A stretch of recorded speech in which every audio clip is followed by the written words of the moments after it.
These are the drivers that live by the grace of God, and 600 horsepower. The modifieds are green, and the Hayes Jewelers 200 is underway. And Burt Myers did not waste any time. He jumped right off that initial start to get the lead ahead of Brandon Ward. Tim Brown will settle into third. Lee Jeffries and Chris Fleming in a good battle for that fourth spot. But the front three already single file, trying to make it happen early. Fleming gets around the outside of Lee Jeffries. He'll take the fourth spot. Jeffries back to fifth, and Danny Bone rides in the sixth position. They'll tick the line at 64. Burt Myers gets the jump. Here comes the number 57, Bone on the outside. Bad to the bone, he sends it into the north turn on the outside. Trouble behind him. John Holloman hard into the wall in turn number 3, and so is the number 7J of Junior Snow. Green flag is out, coming to lap 70 in the Hayes Jewelers 200. That's about as good of a restart as anyone's been able to get alongside Burt Myers. Not too many people have been able to stick with him. Burt takes that inside lane. Good drive off the corner. Bone slides into second. Brandon Ward gets the bumper into him to try and take it away. He's up to third. And look at Jason Myers a little bit further back. Contact there with Tim Brown. And Myers slides into the grass. Randy Butner goes to the grass. Caution flag comes out for the 5th time. Man, we saw that coming right there. Green flag is out. 75 laps on the board, side by side through the south turn. Bone hanging out now. He's got to get to the bottom. Side by side behind Bone is Brown on the outside, and Brandon Ward on the inside battling. Brown almost hitting the wall out of 4. He almost knocked that wall down out of turn 4 with the right front of that Hayes Jewelers number 83 machine, that orange and blue car that lights up the night here so often on Saturday nights at Bowman Gray Stadium. Meanwhile, Burt Myers just gets an incredible drive out of turn 2. I've watched the last 2 or 3 restarts, and he just powers down the back straightaway and has cleared Danny Bone, created space for himself, and made it easy to lock down that top position in this field. Burt Myers in the lead. Caution flag is out again as they pack it in a little bit further back. Skip Flores ran right over the left-hand side of that first machine. Stopped there, and the yellow flag comes out for the 7th time. Ryan Flores in the Hillbilly Racing entry, making his first career modified start at Bowman Gray Stadium. You see him now, the orange and yellow car on the bottom, and jumps the tire of Drew Moffitt. Oh boy, and then now watch behind him. There's Lee Stimson get pile drove. Wow, that was Slate Myers was into him right there, and that was a tough deal. Let's look at this secondary replay. This is going to be a good view here on FloRacing.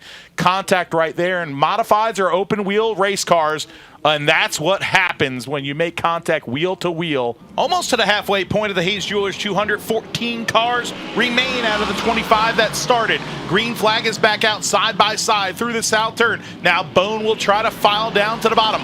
Side by side for third position. Brandon Ward on the inside. The showstopper on the outside, now trying to fend off Tim Brown. Better restart for Danny Bone. Lee Jeffries got loose out of turn 4, checked up everybody in the back half of the field. That gave Tim Brown a little bit of breathing room, at least so far as his rear bumper is concerned, but he still got Chris Fleming to his outside, and Tim Brown will just about clear the black and red machine. It's like it's getting better and better and better and better. On the front straightaway, Crab Smith has spun around in a dangerous and precarious spot, but great heads-up driving by your leader, Burt Myers. Burt Myers jumps out to the advantage. Bone files into the bottom. Not enough room, but yes, he does it. Now side by side they go for third position. It's Ward on the inside. Tim Brown rocketing to the outside, trying to make that difficult outside groove work. If I'm Tim Brown, I'm almost more worried about Chris Fleming than I am Brandon Ward, because Fleming has been pretty deep on the brakes into turn 3 in particular more than a few times this evening. So I think you do have incentive, if you are Tim Brown, to make the pass, but the yellow flag will come out again. Green flag is back out. Burt Myers jumps to the point yet again. The number 1 has been number 1 all night. Now the battle is on for the 3rd spot. Brown gets it. Ward files in behind him. A little bit of a shot there from Chris Fleming, but they'll line up nicely. 1, 2, 3, 4. Trying to use the bumper there to get him to run harder. Look at him stopping in the corner right there to try to play defense. This is mind games at its best between 2 former track champions here at the Madhouse. These are 2 drivers that have been to victory lane, who have done it well, who are approaching lap 170. We are not far away for the final 30 laps of this event, and Danny Bone is trying for everything to hang on to second spot, but Tim Brown is only making it harder and harder and harder and harder, and Bone got a little bit sideways out in the corner, and maybe this is where the big bump comes that sends Danny Bone, not yet, but here comes Tim Brown, and still he hasn't been able to get to the inside of Bone's machine. If you're going to hang on to a good podium finish, but the yellow flag is out, the call 811 before you dig caution has hit the field for the 11th time on lap 180. They both fire out of the north turn. Myers with the big advantage now. Let's watch the battle to the bottom. Oh, wash it up high is Danny Bone. He loses a handful of spots right there. Goes back to fourth, goes back to fifth. Danny Bone is in trouble. That gives second position to Tim Brown. Those are spots that Danny Bone may not get back for the rest of the night. 16 laps to go at Bowman Gray, and it is Myers v. Brown, 1v2. And there are a lot of fans in the stands that just recognize your two leaders in this field, two of the best drivers to ever compete in the modifieds at the Madhouse.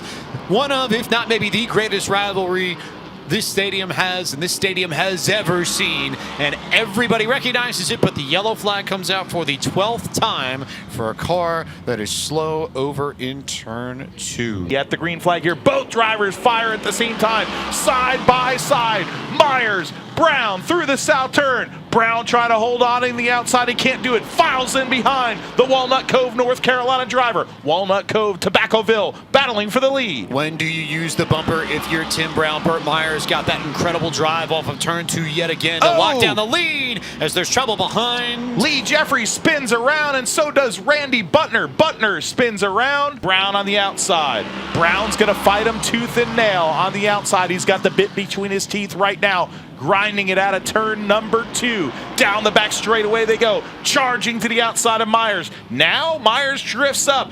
The 83 has to get to the bottom, and he does. That was beautiful work from Brandon Ward just behind these two to cross up Chris Fleming and get third. Brilliant, brilliant stuff for the New Day Motorsports driver to make it happen, get P3, but it's still Burt Myers and still Tim Brown at the front of this field at 196 on the board. Burt Myers leads. The fans now feel the anticipation of what could happen in the closing stages of the Hayes Jewelers 200. Burt Myers leads the way. He's got about a car length advantage coming up on some lap traffic. Brandon Ward behind him gets sideways, loses some spots. Get P3 to Chris Fleming. Leaders are clear of lap traffic. Lap 198 clear. It's the top two, and then everybody else fighting it out behind them. This is going to be Burt Myers versus Tim Brown for the win at Bowman Gray in the 49th Hayes Jewelers 200. The white flag is out. The fans are on their feet around the famed quarter mile. Two legends dance down the backstretch. One of them will come out of the north turn a winner. Jumping up and down are the fans. Burt Myers, his 11th Hayes Jewelers 200.